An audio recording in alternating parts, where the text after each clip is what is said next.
Guess where I'm at? You wanna guess? Yeah. We're gonna have a baby. It's time. September 13th. Yeah? Baby Yes. Lane's coming. No October baby. We'll have a September baby. Yep. Okay. See you later.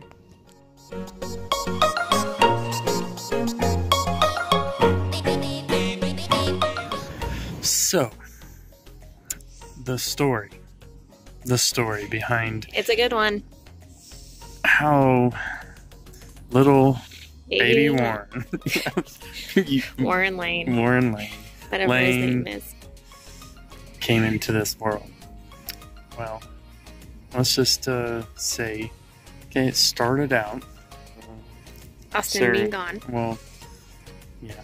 So it started out. I was in Salt Lake, and for my SkyWest training, we're a little tired. Little tired right now. Skywalker. SkyWest. Oh, I'm you gonna know. pee my pants.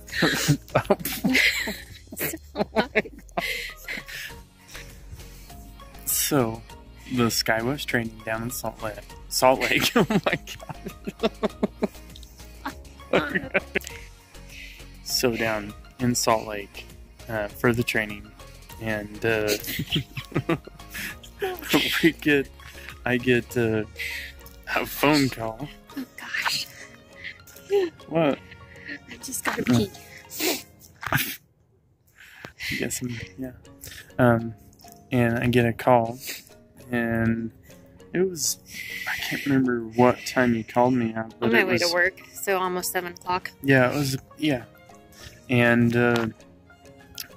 I yeah, had you go ahead. been joking with him all week, like, you're gonna go out of town, what am I gonna do if I go into labor? You're not gonna be here, no one's gonna be here. And sure enough, about 3 o'clock in the morning, I started feeling contractions. Granted, I didn't know what contractions felt like, so I was just guessing. Went to work, took my dog to work with me, because that's a good idea when you go into labor. Because she was supposed to go to the vet. Gosh, I don't know if I'm crying or if my eyes are just watering. But she was supposed to go to the vet, and I go and talk to my boss, and I'm like,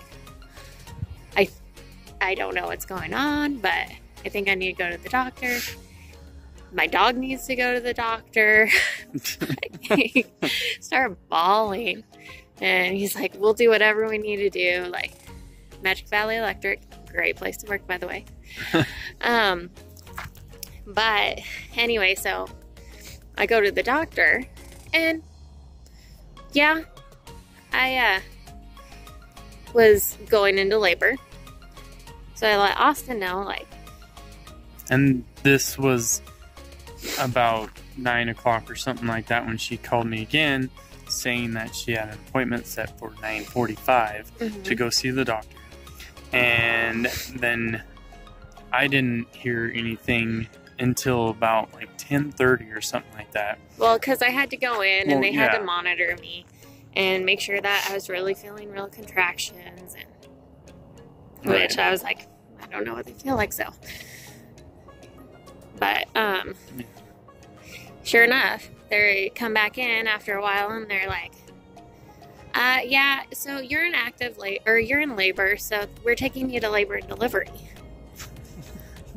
So I just start bawling, just like freaking out, because of course Austin's gone, just like I had joked about. So don't joke about stuff, because apparently stuff comes true sometimes. Yeah, it does. Yeah, but and then she calls me back to the 10:30, you know, and Paraglider. yeah, tells me that she's dilated to a 4, and going to labor and delivery, and we're going to have a baby.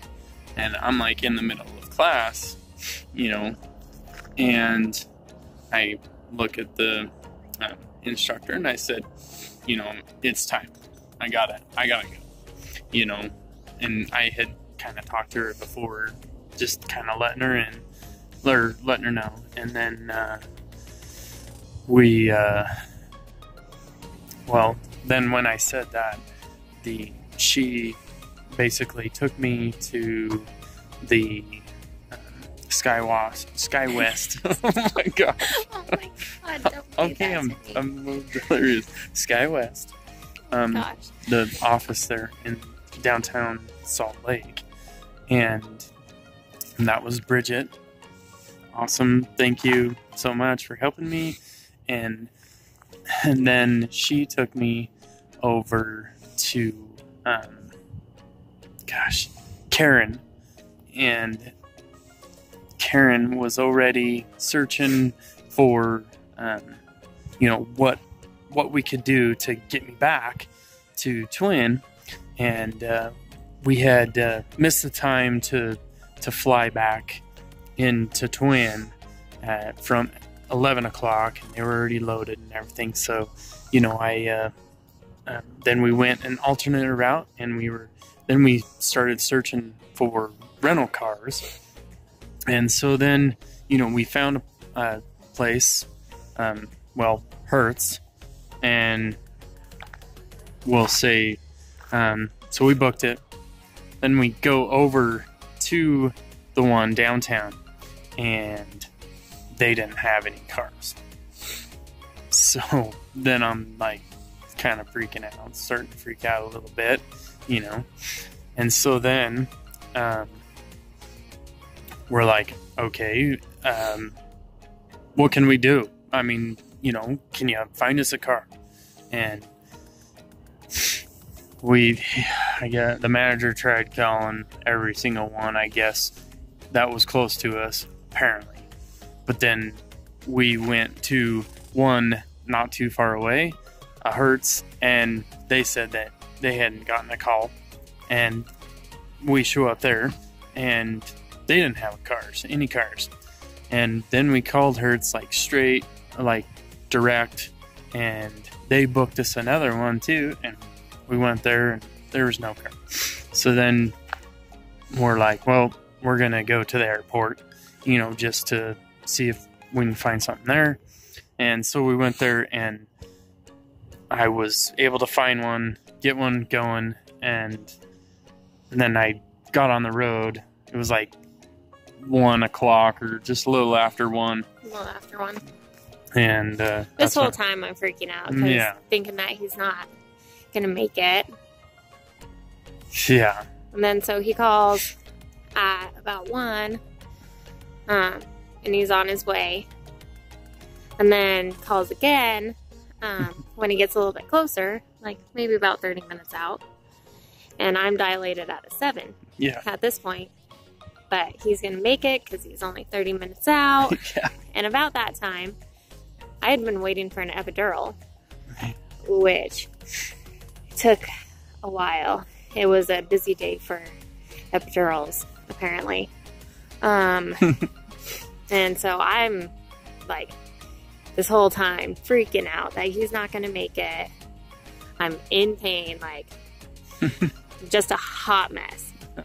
And then finally, about the time he called, I got my epidural. My water actually broke. Like, by the time he walked in like 30 minutes later and was like, whole different person. I was ready to have this baby. I was happy. I was like, yeah. The nurse asked me about my contractions. I'm like, what contractions? She's like, you just had one. I was like, I just had a contraction? I felt nothing. Yeah. But, yeah, we made it. Yeah, made it. Just in the nick of time. Yeah. So, like I said, I was freaking out. And Didn't then, do it alone. Yeah, exactly. And then the rest, you'll see here in just a moment. All right. thanks, guys. Thanks for watching. Subscribe to the channel. If you want to see some more of Baby Lane, because we're going to have, obviously, a lot more of that coming up. And yeah, anyways. If you like it, share it, comment. What up? Yeah. Peace. Delirious. Well, I guess now you know that we have a baby. In NICU right now, but you know, he's here and he's healthy, so doing good. And he is 6.5 pounds, 19.5 inches long.